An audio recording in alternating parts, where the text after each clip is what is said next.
Today the challenge is with Grok 4, Grok's expert reasoning mode, the artificial intelligence from Elon Musk and X. So we're very curious to see how it performs in writing books, writing complete books from scratch, non-fiction. So let's get right to it by challenging the BookBench. What is the BookBench? It's an index that measures how effective an artificial intelligence is at writing a book. And it does so using 10 parameters such as the title, the summary, the style, the content, the length, readability, the human quality of the text, the ability to write an entire chapter, the ability to write an entire book, and the token context. In other words, the internal input and output memory of an artificial intelligence. So just a few tests, 10 agents that measure all the capabilities and provide a final result that ranges from 1 to 100. At the moment, no one has ever reached 100 yet. So here we are. Let's get started right away with the first prompt where we ask for the title, subtitle, and summary of a book written by me, Giacomo Bruno, an expert publisher in personal branding and marketing, who wants to write a book to help entrepreneurs and professionals write their own book for personal branding and authority. We ask for a 2-word title, an 8-word subtitle, something original, impactful, and so on. It's a summary of 5 chapters in 5 paragraphs. Let's see right away how it does. Write your book, become authoritative now, book for success, impactful author, your personal bestseller. Well, I like impactful author, the others not so much, to be honest. And then there's the summary. How to plan your book to maximize impact, how to write engaging content, how to design an attractive and converting layout, how to publish and distribute, and how to leverage your book to grow your business. All right, I won't be the one to judge. I'll give you my impression, but then it's the BookBench agents who will evaluate. So let's analyze it with BookBench, the title evaluator, and see what it thinks of the title. So titles are evaluated based on 5 categories. You see linguistic coherence, emotional impact, clarity, commercial appeal, memorability. So the score is 59 out of 100. Let's say a passing grade for the first title, Write Your Book. So it's coherent? Yes. Emotional impact is weak. Clarity? Yes. Commercial appeal? Yes. Memorability? Well, maybe a bit bland. Become authoritative now. 69 out of 100. Coherence, emotional impact, clarity, commercial appeal, memorability. Good. Book for success. 61 out of 100. That's just about a passing grade. Impactful author, which I liked a bit more. We're almost at 70. And your personal bestseller, 71 out of 100. The average is 7 out of 10, which is pretty standard. So let's calculate the total. Grok 4, title 7. Very good. Now let's copy our summary. Copy the summary and paste it here. And we'll evaluate it again using 5 parameters.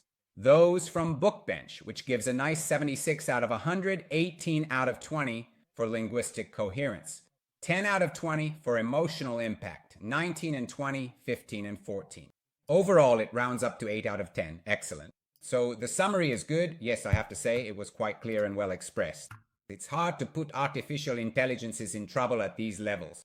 But now we're going to challenge it by asking for a substantial introduction. We ask it for a 2,000-word introduction that explains why the author wanted to write this book using an emotional and engaging style and so on, following this outline. A story or anecdote about myself, about why I decided to write this book, challenge the reader by telling them something they don't know. Grok wasn't able to provide an answer. Let's try again and see if it does a little better. Talk about opportunities or goals for the reader, present the problem and their fears, explain the journey found in the book, and provide a concrete strategy to use right away. So right now, the expert mode, Grok 4, is thinking. It processed in 13 seconds and immediately starts with the text. No titles, nothing. All right, let's read it in real time. Imagine yourself sitting at your desk with an idea that's been buzzing in your head for months, maybe even years. An idea that could change everything, your career, your business, your life. But every time you try to put it down on paper, something holds you back. Fear, doubt, or simply not knowing where to start. I understand you because I've been there too. My name is Giacomo Bruno, and I am a publisher with over 20 years of experience in the world of marketing and personal branding. I have helped hundreds of entrepreneurs and professionals turn their stories into bestsellers and build empires based on their authority. But it wasn't always like this. Let me tell you my story and so on and so forth. In a small office in Milan in the early 2000s, here he's making it up, of course, because I haven't given him any more information and so on and so forth. So, I like it anyway. It starts well with a story, it's engaging, you can relate to what happened, a bit of inner dialogue, stop everything and reflect. Let's talk about opportunities. Here, it's very, very dense, a real wall of text with few spaces, no bold. You can't, let's say formally, you can't really read anything. But if we think about a book, in fact, a book is written like this. So this concept is actually appreciable. Total words, about 2,000. I don't know. Yeah, maybe that's about right. But I think it's a bit less. A bit less. I think it'll be around 1,500. Let's see. Let's move on to style and content, so let's analyze the style and the content. Let's remove this sentence that has nothing to do with it and evaluate the style and content. Style 7 out of 10 for linguistic coherence, clarity 8 out of 10, structure 5 out of 10. Short paragraph, well actually the paragraphs are rather long. Oh well, anyway. Personal story 8, opportunity 9, pain 9, style 7, content 9, which is not bad at all. So let's go with style 7 and content 9. Let's also analyze the length and readability with the Google Peace Index. Google Peace score gives a 60, which corresponds to an 8 out of 10, and length 9 out of 10, 1,741 words. Not bad, not bad. It got very close to the target. So 8 for readability and 9 for length, really excellent. And then there's humanity, meaning the ability to write in a human way and not too much like AI. Let's see how it did. 42% probability of AI detection, clarity 6, complexity 5, personal voice 7. In short, let's say a 6 out of 10, which isn't a bad score. Let's say it's in line with many other intelligences. It did well, let's say, with length, readability, and even the content. Getting a 9 isn't bad. So now the challenge is even harder. We're going to ask Grok to write an entire chapter without stopping. We want to test its output capacity, its ability to write very, very long texts. So let's start from chapter 1. Based on the summary created, write paragraphs 1, 2, 3, 4, and 5, each in 2,000 words, for a total of 10,000 words. Then we tell it to elaborate well, to add stories and anecdotes to help it write long paragraphs.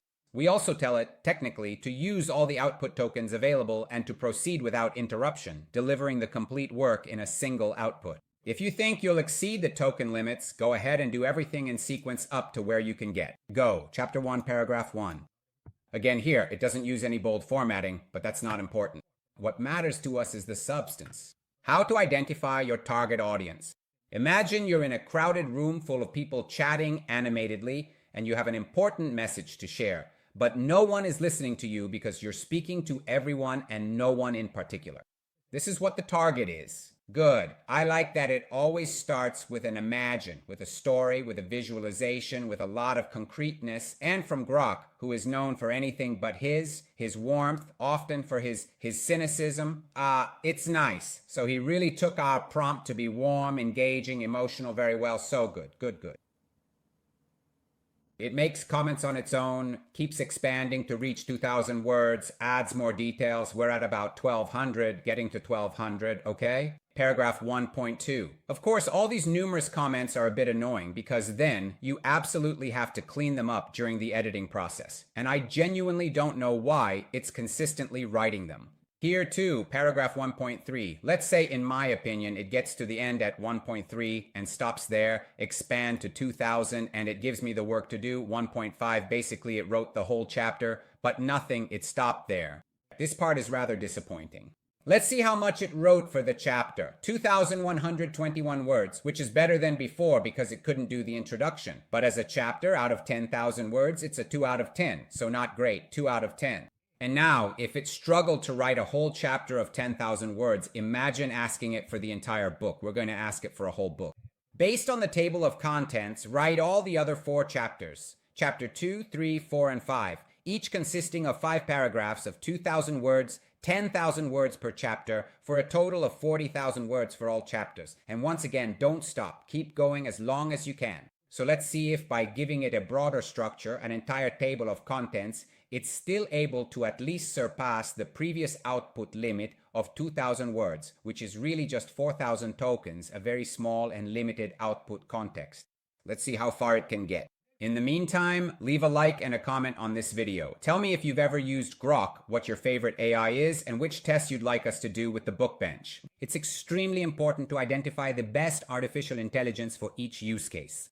If you want to write a book, there are only 2, at most 3 AIs you can use with confidence. With the others, you risk running into serious trouble because by the time you get to the end, the AI has already forgotten what you wrote at the beginning since it lacks a sufficient context window. There are technical limitations, input limits, output limits, whereas there are other artificial intelligences that have completely different capabilities. Let's see how Grok performs, but in the meantime, leave a nice comment and remember to follow the channel. Yes, because 4% of you watch the videos, but don't follow us. You can't be one of them. So click follow right now and leave us a comment. And here we are, it completed the task, even though in the last paragraphs it made a pointless list of things to talk about, but apparently it had run out of output tokens. Let's see how it did in terms of total length. 3,840 words, so it is capable of producing 4,000 words, but it struggled with the introduction. It struggled with chapter 1, and even here it had a hard time and made some things up. So let's go calculate the full book score. It's obviously 1 out of 40,000 words and just under 4,000, so the full book score is 1 out of 100. Let's look at the token calculator. 3,841 in output, 16,000 for what we managed to test as input with our Word files, and 256,000 is the context token count declared by Grok. The total is 3 out of 10, so let's also enter this into the token calculator and calculate the overall score, which is 60 out of 100. So Grok scores 60 out of 100, which is definitely a passing grade, but let's be honest, Grok wasn't designed to write books, and our tests confirm exactly that. The main issue is really with the style, the length, the context. It gets lost, starts making bullet lists just to fill space, and that's not good. No, you need something more substantial. This is something that has never happened to me with any of the other artificial intelligences, so a good performance, but not an excellent one. There are definitely better options out there. If you want to see the full ranking, write ranking in the comments or check out our video tests of other artificial intelligences that have performed much better than Grok so you can thoroughly analyze all the possible alternatives. It's important to understand which artificial intelligence to use to write your book. Enjoy watching.